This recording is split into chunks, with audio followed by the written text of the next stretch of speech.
ಓಂ ತ್ರ್ಯಂಬಕಂ ಯಜಾಮಹೇ ಸುಗಂಧಿಂ ಪುಷ್ಟಿವರ್ಧನಂ ಉರ್ವಾರುಕಮಿವ ಬಂಧನಾನ ಮೃತ್ಯೋರ್ಮುಕ್ಷೀಯಮಾಮೃತಾತ್. ನನ್ನ ಸಿಂಹರಾಶಿ ವೀಕ್ಷಕರಿಗೆ ನಮ್ಮ ದತ್ತಚೈತನ್ಯ ಫೌಂಡೇಶನ್ಗೆ ಹಾರ್ದಿಕವಾದಂತಹ ಸ್ವಾಗತ. ವೀಕ್ಷಕರೇ, ಜೂನ್ ತಿಂಗಳಲ್ಲಿ ಈ ಗ್ರಹಗಳ ಬದಲಾವಣೆಯಿಂದ ಸಿಂಹರಾಶಿಯವರಿಗೆ ಯಾವ ರೀತಿಯ ಶುಭ ಫಲಗಳು ಮತ್ತು ಅಶುಭ ಫಲಗಳು ಸಿಗುತ್ತೆ, ಅದರ ಪರಿಹಾರವನ್ನು ಯಾವ ರೀತಿಯಾಗಿ ಮಾಡಿಕೊಳ್ಬೇಕು ಅಂತ ಅನ್ನೋದನ್ನು ನಾವು ಇವತ್ತಿನ ಸಂಚಿಕೆಯಲ್ಲಿ ನೋಡ್ತೇವೆ. ತಮಗೆಲ್ಲರಿಗೂ ಹಾರ್ದಿಕವಾದಂತಹ ಸ್ವಾಗತ. ಒಂದು ವೇಳೆ ತಾವು ಹೊಸದಾಗಿದ್ದರೆ ದಯವಿಟ್ಟು ಸಬ್ಸ್ಕ್ರೈಬ್ ಮಾಡಿ, ಅಂದರೆ ನಮ್ಮ ನೋಟಿಫಿಕೇಶನ್ ನಿಮಗೆ ಈಸಿಯಾಗಿ ಸಿಗುತ್ತೆ. ಅನೇಕ ಉಪಯುಕ್ತವಾದಂತಹ ಮಾಹಿತಿಯನ್ನು ನಮ್ಮ ದತ್ತ ಚೈತನ್ಯ ಫೌಂಡೇಶನ್ನಿಂದ ನೀವು ತಿಳಿದುಕೊಳ್ಳಿಕ್ಕೆ ಸಾಧ್ಯತೆ ಇರುತ್ತೆ. ಇನ್ನು ನೋಡಿ, ಸಿಂಹರಾಶಿಯವರಿಗೆ ವಿಶೇಷವಾಗಿ ಅಷ್ಟಮದಲ್ಲಿ ರಾಹು ಮತ್ತು ಸಪ್ತಮದಲ್ಲಿ ಸ್ವರಾಶಿಯ ಶನಿ ಮತ್ತು ದಶಮದಲ್ಲಿ ಗುರು ಇದ್ದಾನೆ. ಅಂದರೆ ಮುಖ್ಯವಾದಂತಹ ಗ್ರಹಗಳು ಅಂತ ಹೇಳ್ತೇವೆ ನಾವು. ಇನ್ನು ನವಮ ಸ್ಥಾನದಲ್ಲಿ ಅಂತಂದರೆ ಮೇಷರಾಶಿಯಲ್ಲಿ ಕುಜ ನಿಂತ್ಕೊಂಡಿದ್ದಾನೆ.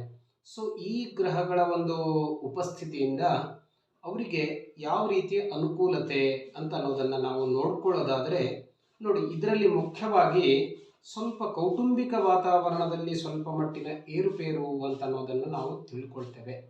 ಅಂದರೆ ಈ ಕೌಟುಂಬಿಕ ವಾತಾವರಣದಲ್ಲಿ ಅಥವಾ ಮನೆಯಲ್ಲಿ ಒಂದು ಸ್ವಲ್ಪ ಸಾಮರಸ್ಯ ಕಡಿಮೆ ಆಗುವಂತಹ ಸಾಧ್ಯತೆ, ಅನಾವಶ್ಯಕವಾದಂಥ ತೊಂದರೆಗಳು, ಜಗಳಗಳು, ಕಿರಿಕಿರಿ ಆಗುವಂತಹ ಸಾಧ್ಯತೆ ಈ ಜೂನ್ ತಿಂಗಳಲ್ಲಿ ಸಾಧ್ಯತೆ ಇದೆ.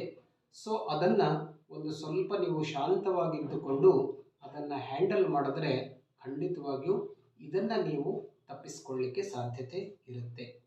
ಇನ್ನು ವಿವಾಹ ಕಾರ್ಯಕ್ಕೆ ಸಂಬಂಧಪಟ್ಟಂತೆ ತಿಳ್ಕೊಳ್ಳೋದಾದರೆ, ಸಪ್ತಮದಲ್ಲಿರುವಂತಹ ಶನಿಯಿಂದ ವಿವಾಹ ಕಾರ್ಯದಲ್ಲಿ ಸ್ವಲ್ಪ ಮಟ್ಟಿಗೆ ವಿಳಂಬವಾಗುವಂತಹ ಸಾಧ್ಯತೆ ಇರುತ್ತೆ. ಅಂತಂದರೆ ಆಗುವಂತಹ ಕಾರ್ಯ ಬಹಳ ಶೀಘ್ರದಲ್ಲಿ ಆಗೋದಿಲ್ಲ, ಸ್ವಲ್ಪ ಲೇಟ್ ಆಗ್ತಾ ಹೋಗುತ್ತೆ, ಆದರೆ ಖಂಡಿತವಾಗಿಯೂ ಆಗುತ್ತೆ. ಯಾಕೆಂದರೆ ದಶಮದ ಗುರು ಕೂಡ ಅಷ್ಟೊಂದು ಒಳ್ಳೆಯ ಫಲವನ್ನು ಕೊಡದೇ ಇದ್ದರೂ ಕೂಡ ಪರವಾಗಿಲ್ಲ, ಗುರುಬಲ ಇದ್ದಾಗೇ. ನಂತರ ಮುಂದಿನ ವರ್ಷ ನಿಮಗೆ ಏಕಾದಶ ಗುರು ಬರೋದರಿಂದ ಬಹಳ ಒಳ್ಳೆಯ ಫಲಗಳನ್ನು ಗುರು ನಿಮಗೆ ನೀಡ್ತಾನೆ. ಇನ್ನು ಒಂದು ವೇಳೆ ಯಾವುದಾದ್ರೂ ಆಸ್ತಿ ಪಾಸ್ತಿಗಳನ್ನು ನೀವು ಖರೀದಿ ಮಾಡಬೇಕು ಅಂತ ಅಂದ್ಕೊಂಡಿದ್ರೆ ಖಂಡಿತವಾಗಿಯೂ ಅದರಲ್ಲಿ ಪ್ರಗತಿ ಇದೆ. ಅಂದರೆ ಇಷ್ಟು ದಿವಸದವರೆಗೆ ಪೆಂಡಿಂಗ್ ಇರುವಂತಹ ಕೆಲಸ ಈಗ ನಿಮಗೆ ಸುಲಭವಾಗಿ ಆ ಕೆಲಸಗಳೆಲ್ಲ ಆಗ್ತಾ ಹೋಗುತ್ತೆ. ಹಾಗಾಗಿ ಆ ವಿಷಯದಲ್ಲಿ ಸ್ವಲ್ಪ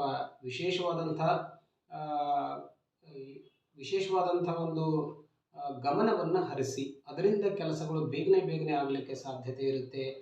ವ್ಯಾಪಾರಾದಿಗಳಲ್ಲೂ ಕೂಡ, ಯಾಕೆಂದರೆ ವ್ಯಾಪಾರ ಸ್ಥಾನದಲ್ಲಿ ಅಂತಂದರೆ ಲಾಭ ಸ್ಥಾನದಲ್ಲಿ ಸ್ವರಾಶಿಯ ಬುಧ ಮತ್ತು ಶುಕ್ರ ರವಿ ಕೂತ್ಕೊಂಡಿರೋದ್ರಿಂದ ವ್ಯಾಪಾರ ಅಥವಾ ಉದ್ಯೋಗದಲ್ಲೂ ಕೂಡ ನಿಮಗೆ ಲಾಭ ಅಥವಾ ಬಡ್ತಿ ಆಗುವಂತಹ ಸಾಧ್ಯತೆ, ಅಂದರೆ ಪ್ರಮೋಷನ್ ಆಗುವಂತಹ ಸಾಧ್ಯತೆ ಖಂಡಿತವಾಗಿಯೂ ಈ ಜೂನ್ ತಿಂಗಳಲ್ಲಿದೆ. ವ್ಯಾಪಾರಕ್ಕೆ ಒಳ್ಳೆಯದ ಪ್ರಶಸ್ತವಾದಂಥ ಕಾಲ. ಆದರೂ ಕೂಡ ಅಷ್ಟಮದಲ್ಲಿರುವಂತಹ ರಾಹುವಿನಿಂದ ಸ್ವಲ್ಪ ವಾಹನಾದಿಗಳಿಂದ ಎಚ್ಚರವಾಗಿರಿ ಅಂತ ನಾವು ಸಂದೇಶವನ್ನು ಕೊಡ್ತೇವೆ. ವಾಹನವನ್ನು ನಡೆಸುವಾಗಲೇ ಆಗಲಿ ಅಥವಾ ರಸ್ತೆಯಲ್ಲಿ ನಡೆದುಕೊಂಡು ಹೋಗುವಾಗಲಿ ಅಪಘಾತವಾಗುವಂತಹ ಸಾಧ್ಯತೆ ಇರೋದರಿಂದ ವಾಹನಗಳಿಂದ ಎಚ್ಚರವಾಗಿ ಜೂನ್ ತಿಂಗಳಲ್ಲಿ ಇರೆ. ಹಾಗಿದ್ದರೆ ನಿಮಗೆ ಯಾವುದೇ ರೀತಿಯ ತೊಂದರೆ ಖಂಡಿತವಾಗಿಯೂ ಆಗೋದಿಲ್ಲ. ಈ ಜೂನ್ ತಿಂಗಳಲ್ಲಿ 2 ಗ್ರಹಗಳ ಆರಾಧನೆಯನ್ನು ಮಾಡಿಕೊಳ್ಳಿ. ಒಂದು ಶನಿ ಮತ್ತು ರಾಹು, ಇವೆರಡರ ಜಪ. ಶಂ ಶನೈಶ್ಚರಾಯ ನಮಃ, ರಂ ರಾಹವೇ ನಮಃ. ಒಂದು 108 ಸಾರಿ ಜಪವನ್ನು ಬೆಳಗ್ಗೆ ಹೊತ್ತು ಮಾಡಿಕೊಂಡಿದ್ದಾದರೆ ಶನಿ ಮತ್ತು ರಾಹುವಿನ ಪ್ರಭಾವ ಖಂಡಿತವಾಗಿಯೂ ನಿಮಗೆ ಕಡಿಮೆ ಆಗುತ್ತೆ. ನಾನು ಏನು ಹೇಳಿದೆ ಇಷ್ಟೊತ್ತಿನವರೆಗೆ ಅಶುಭ ಫಲಗಳನ್ನು ಏನು ಹೇಳಿದ್ನಲ್ಲ, ಅದು ಒಳ್ಳೆಯ ಫಲಗಳಲ್ಲಿ ಮಾರ್ಪಾಟಾಗುತ್ತೆ. ಖಂಡಿತವಾಗಿಯೂ ಒಳ್ಳೆಯದಾಗುತ್ತೆ. ಮತ್ತೆ ಭೇಟಿಯಾಗೋಣ.